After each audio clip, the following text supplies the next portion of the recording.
Muy buenas noches, señores y señores. Bienvenidos a la clase correspondientes a la materia de ciencias naturales. Un gusto poderles saludar. Bienvenidos a cada uno de ustedes.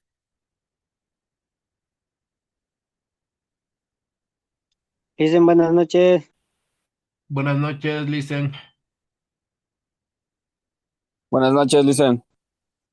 ¿Cómo están, compañeritos? Muy buenas noches. Un gusto saludarles, un gusto poderles escuchar a través de este medio de comunicación. Bienvenidos.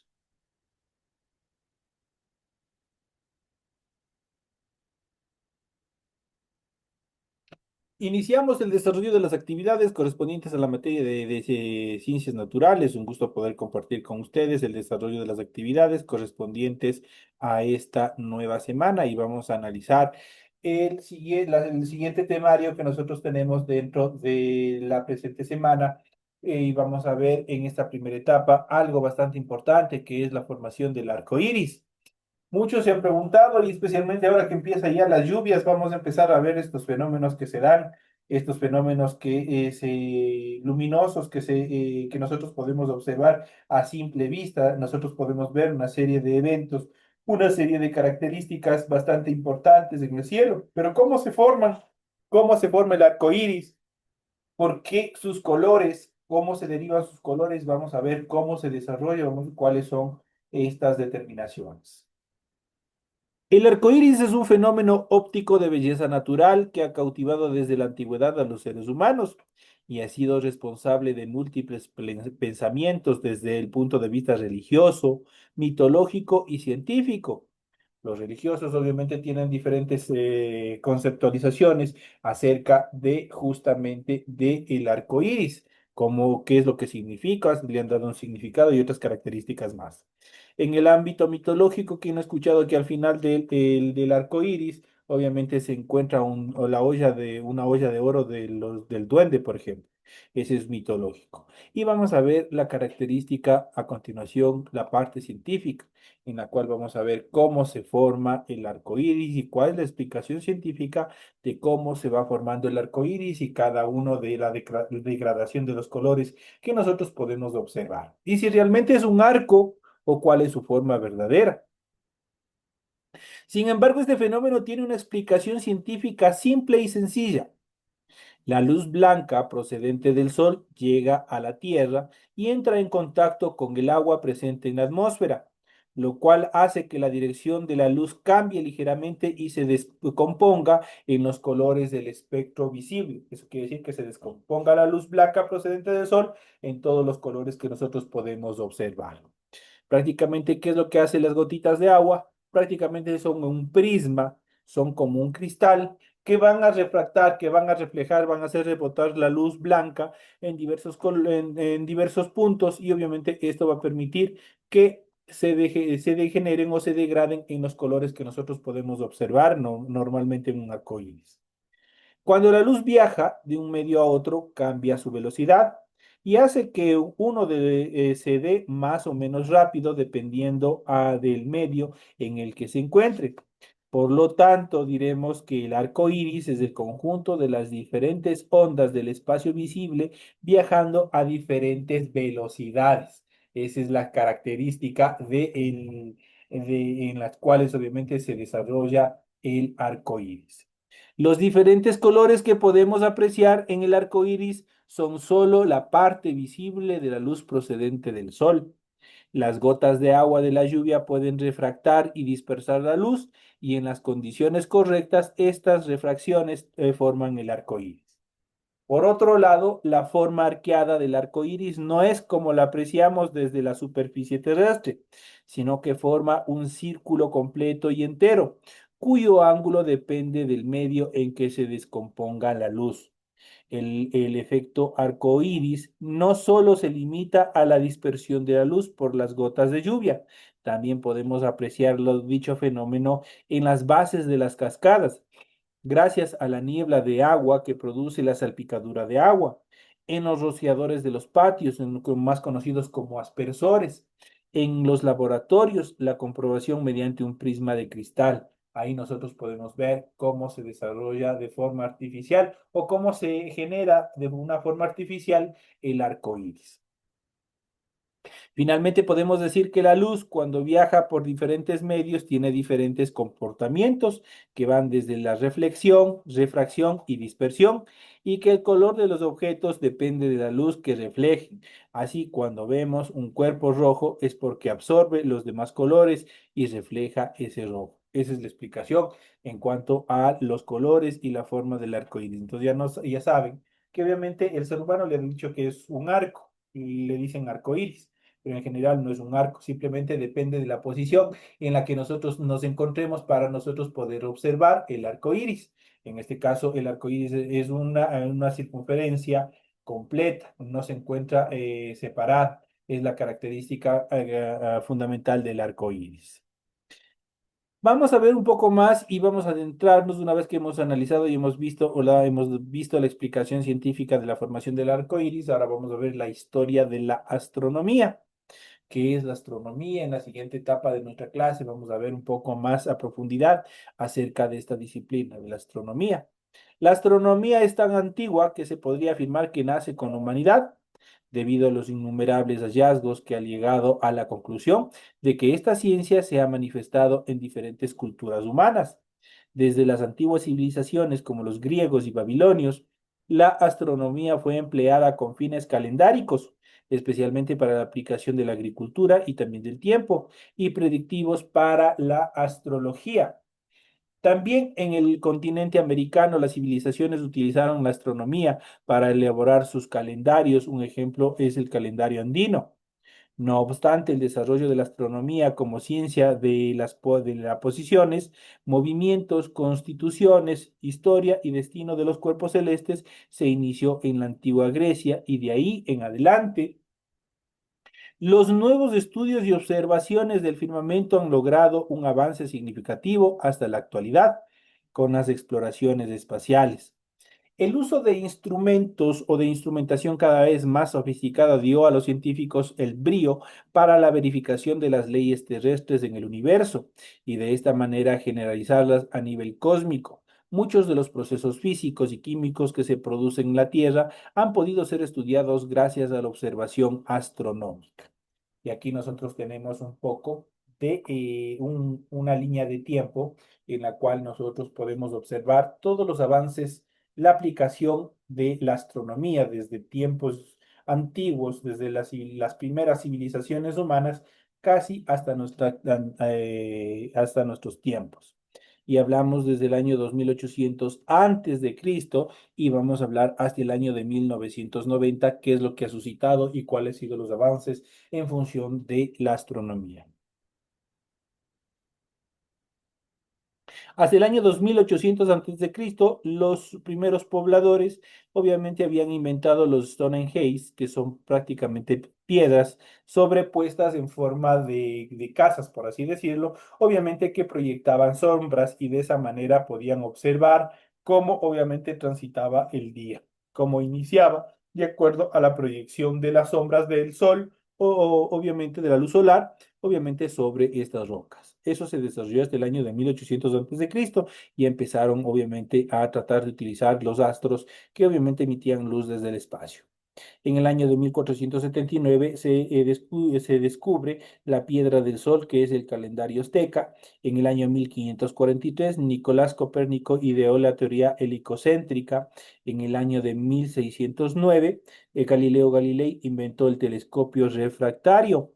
En 1666, Isaac Newton inventó el telescopio Hubble. En 1687, Isaac Newton formuló las leyes de la gravitación universal. En 1906, Albert Einstein aportó la teoría del universo, mientras en el año de 1937 el radiotelescopio Raver, perdón, es inventado y empieza a funcionar por primera vez. En 1969 llega el hombre por primera vez a la Luna y hasta el año de 1990 se inventa el telescopio Hubble en el espacio, obviamente el que permite emitir imágenes totalmente nítidas acerca de nuestro planeta, cómo está constituido. Eso una breve simbiosis de toda la evolución que ha tenido la astronomía y el ser humano, cómo ha ido inventando determinadas estructuras, desde las más rústicas de las primeras civilizaciones hasta los satélites más avanzados que han permitido observar de mejor manera nuestro planeta desde el espacio. Esto como los avances científicos y tecnológicos dentro de esta línea de tiempo. Pero vamos a adentrarnos un poco más y vamos a ir viendo un poco más determinante acerca de la astronomía. ¿Qué es la astronomía? ¿Cuál es su función? ¿Cuáles son sus características más fundamentales? Y vamos a explicar en primera instancia qué es la astronomía. Pues se conoce como astronomía a la ciencia que se dedica al estudio de los cuerpos celestes que pueblan el cosmos, tales como las estrellas, los planetas, los satélites, los cometas, los meteoritos, las galaxias y toda la materia interestelar, así como sus interacciones y también sus movimientos.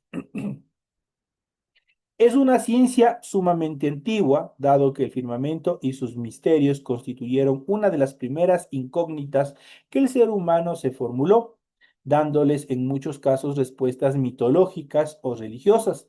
También es una de las pocas ciencias que en la actualidad permite la participación de los aficionados. Cualquier persona, alguna persona que quiera aportar en relación a la ciencia, lo puede hacer en relación de esta ciencia.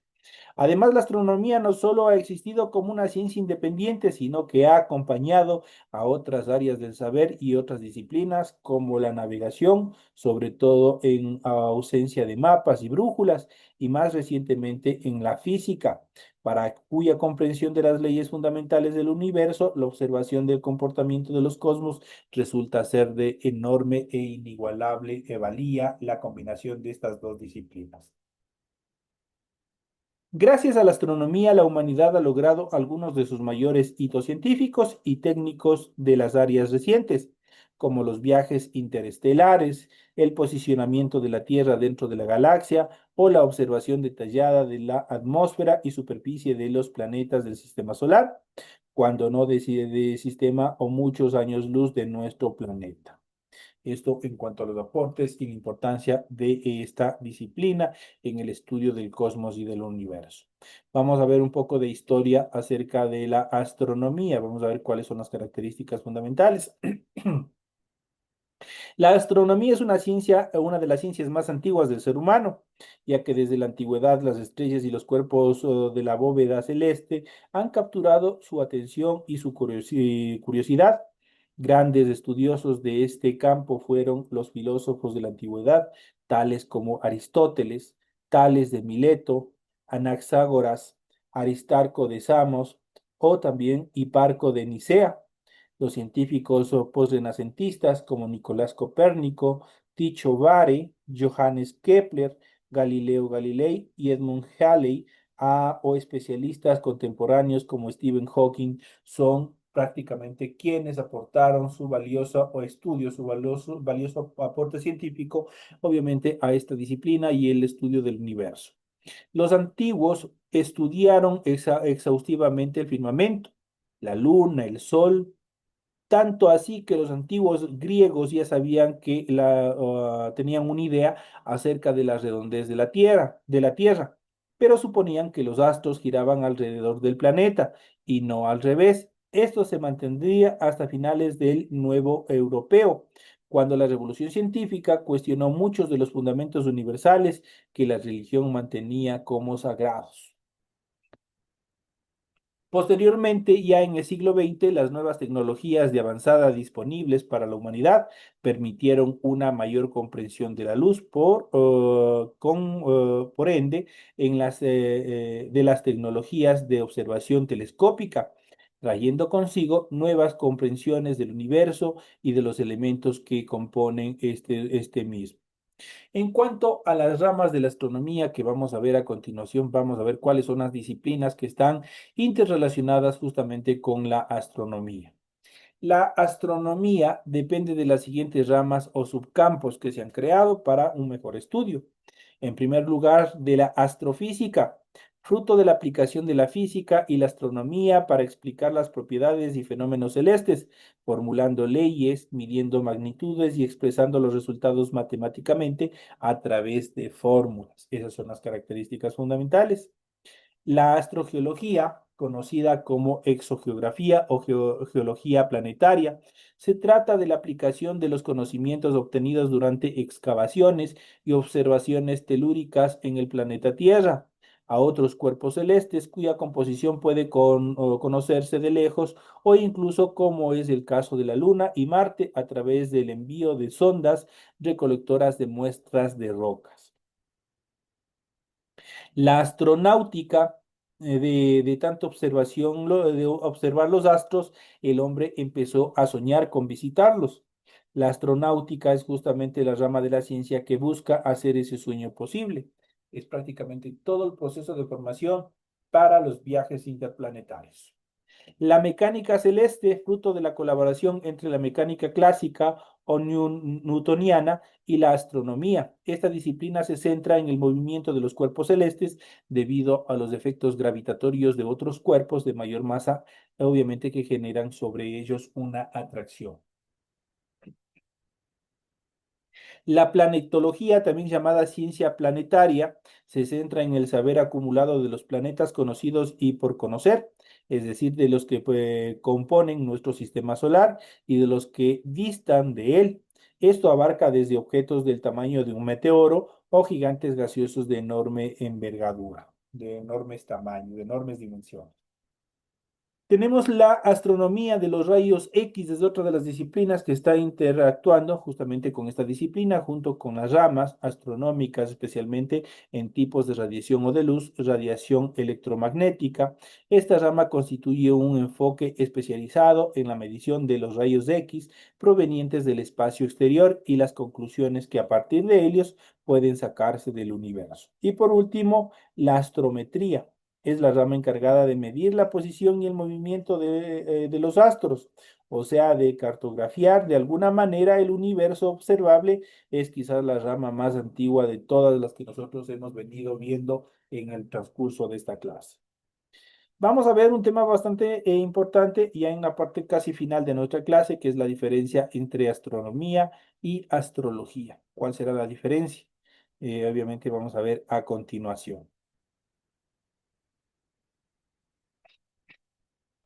La diferencia entre estas dos disciplinas es fundamental.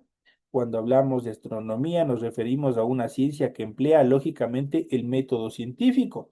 Eso quiere decir que todo tiene que ser observable y comprobable para llevar a cabo sus mediciones y comprobaciones que pueden ser refutadas y se basan en experimentos analizables y en teorías con sustento matemático. Por lo tanto, ya saben, siempre el método científico, cuando se aplique a la ciencia, ese va a ser el verdadero. La astrología, en cambio, es una ciencia ocultista o pseudociencia, es decir, es una doctrina interpretativa de la realidad que no posee basamiento científico alguno, ni responde a otros campos del saber fáctico comprobable, sino que se sostiene en base a sus propios y exclusivas reglas de juego. Si la astronomía es el entendimiento científico del cosmos, la astrología es la explicación de fenómenos terrestres mediante figuras trazadas arbitrariamente en las estrellas. Eso obviamente son las diferencias entre estas dos disciplinas que nosotros, y obviamente la astrología, muchos habrán escuchado y obviamente ya saben de qué se trata, cuál es. Prácticamente es una invención que se ha hecho en una pseudociencia, no es una ciencia, pero de cierta manera está apegada justamente a todas las actividades que se van desarrollando dentro de la astronomía. Obviamente siempre es importante estar pendientes de todos los avances científicos y tecnológicos para saber qué es lo que pasa alrededor de nosotros, alrededor de nuestro planeta Tierra, qué es lo que sucede con el Sol. Ustedes dentro de la parte teológica de la religión siempre están escuchando el fin del mundo, siempre estamos escuchando estas frases, pero obviamente nosotros, poniéndonos a ver desde el punto científico, este fenómeno justamente se puede dar por diferentes acontecimientos, por diferentes cambios que se pueden desarrollar dentro del comportamiento del cuerpo, de los cuerpos celestes y también de la materia y energía que conlleva y que envuelve al sistema solar o al universo en general. Recordemos que el universo, de acuerdo a la ciencia, se originó obviamente a partir del Big Bang. Esto quiere decir de una gran explosión que en explicación científica no hubo ninguna explosión y más bien lo que sucedió que fue un cambio de estado en relación a la materia y a la energía, lo que dio origen a los planetas, a los protoplanetas, a las galaxias, a las protogalaxias y obviamente dentro de ellos a nuestro sistema solar, en el cual obviamente en la tercera órbita se encuentra nuestro planeta y es el único que hasta la actualidad alberga vida. Por lo tanto, debemos cuidarlo.